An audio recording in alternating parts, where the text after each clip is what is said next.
Ruben, congratulations on the point. In your TV interview, you've said in the future you don't want your team to play like that. But most people would have thought that today was a lot better than a lot of other performances. Could you just explain? It's just the low block. It's just the way to give the ball to the opponent. It's just that. But the spirit to follow the plan, to be together, that is a good thing. We have to. This is an example for the future. But I'm just saying the low block, and you can feel it a little bit, the frustration of our fans in the first half. That's all. Could you explain what it is that you want different though? Do you want to start your team further up the pitch? Because as I say, I think most fans would have thought that you played well.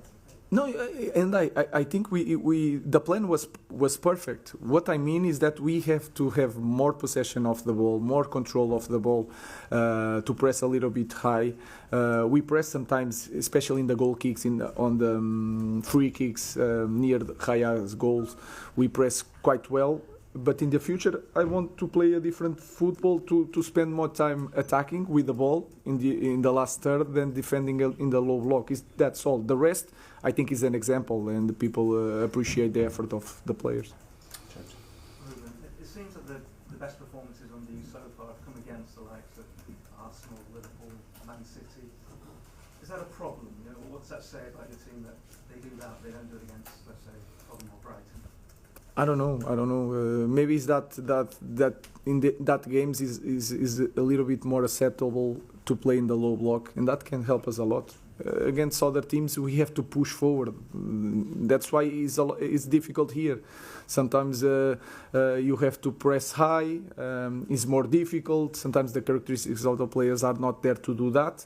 But when you train and you play in the club like ours, sometimes you have to push forward no matter what, and I think that is the biggest reason for that to happen.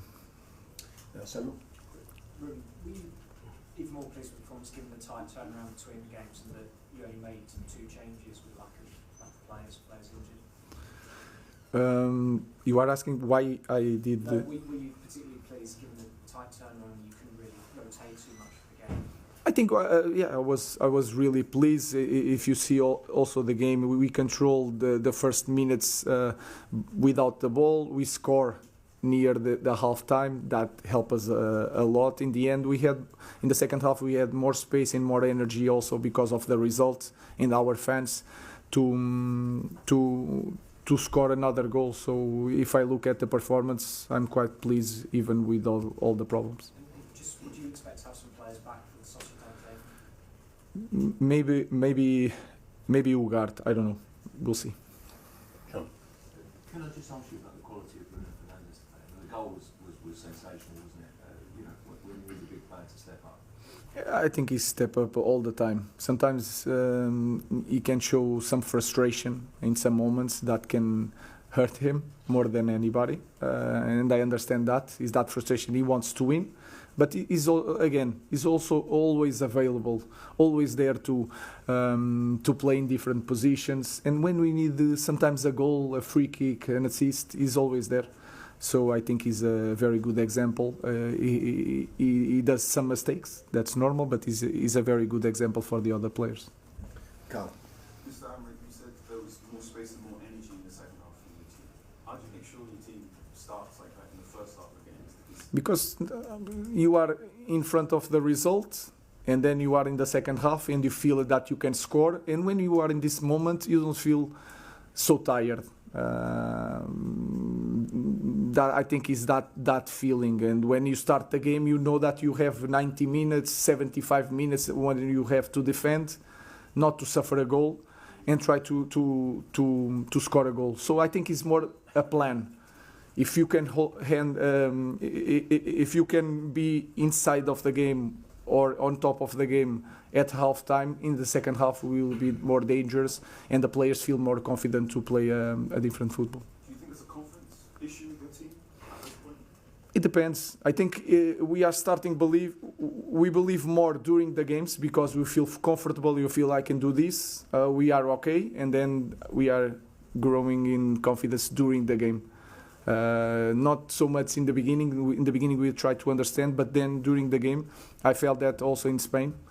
during the game, I think we increased the confidence and the quality of our game. James.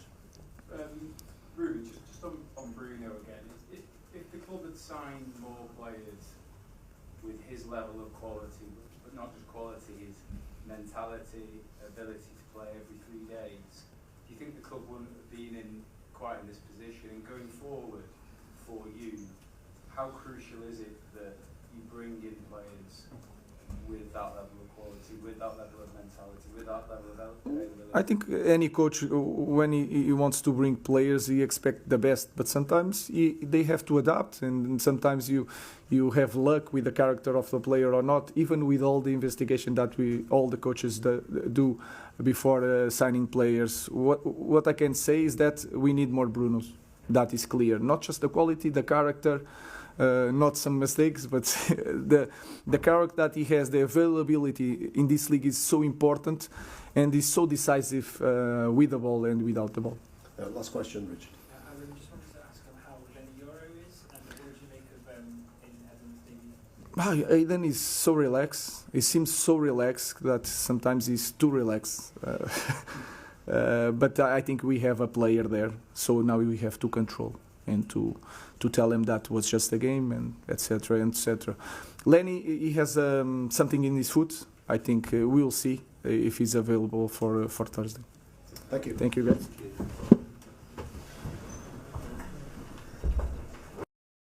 So far this season, United have netted just 33 in 27 league games. At this rate, they are set to finish the season on 46 goals.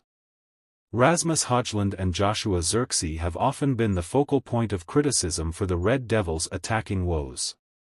The duo have managed just 5 Premier League goals this season combined, 2 and 3 respectively. But Cole, who bagged 187 goals in the English top flight, insisted that even he would find it tough in Amorim's side, citing the lack of senior role models at United. Speaking exclusively to Mail Sport, the Premier League's 4th highest goal scorer in history said, "I was very fortunate that, during my time at Manchester United, I had established individuals that I could go and learn from." Andy Cole explained that he has sympathy for Manchester United amid their difficult campaign. Rasmus Højlund and Joshua Zirkzee have scored a combined 5 league goals this season. These guys, Højlund and Zirkzee, have been thrown in the deep end, 2 young guys having to hit the ground running with no senior professionals to try and guide them through things. If I was to come to Manchester United and they were under the pressure they are at the moment, I would find it tough. These guys are naturally finding it tough. They're not scoring goals, the team in general are not scoring goals, and of course it's going to reflect on those 2 guys, Højlund and Zirkzee. Amid United's difficulties this season, a multitude of forwards have been earmarked with a move to Old Trafford, including Victor Osimhen, Christopher Nkunku and Victor Gyökeres.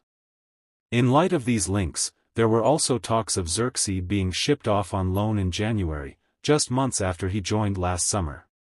Cole went on to state that transfer rumors are part and parcel of being a United striker, noting that he was also a victim of such speculation during the club's golden years under Sir Alex Ferguson. "I've got sympathy for every single one of these guys because I know what it's like to be a centre forward for Manchester United," the 53-year-old added. Manchester United were winning everything, and if you weren't scoring for a couple of games, the media were on the case, saying Manchester United are buying every single centre forward in the world. Cole, who scored 187 top-flight goals, admitted even he would struggle in this United side. Zirkzee has scored just 5 goals this season after joining for €36 million from Bologna last summer. Meanwhile, Højlund has not found the back of the net since December 12 to 19th games ago. Despite United being on course to blow almost every Premier League worst in club history out of the water this season, Cole doubled down on his optimism, arguing that Amorim can still be the man to turn it around. "With Højlund and Zirkzee, I have nothing but sympathy for them. I have nothing but sympathy for those guys, the manager as well. He's come in, he wants to do it his way, and rightly so. It will turn around. Bad times don't last forever and good times always follow bad times. With all things concerned, Manchester United will turn it around in the end." Zirkzee added to his goal-scoring account on Thursday night, netting his side's only goal in their 1-1 draw with Real Sociedad in the Europa League last 16. Meanwhile, Højlund extended his dry patch to 19 games, as the Danish forward has still not scored since December 12. United go into their next Premier League fixture languishing in 14th place in the table, as they prepare to face Arsenal at Old Trafford on Sunday.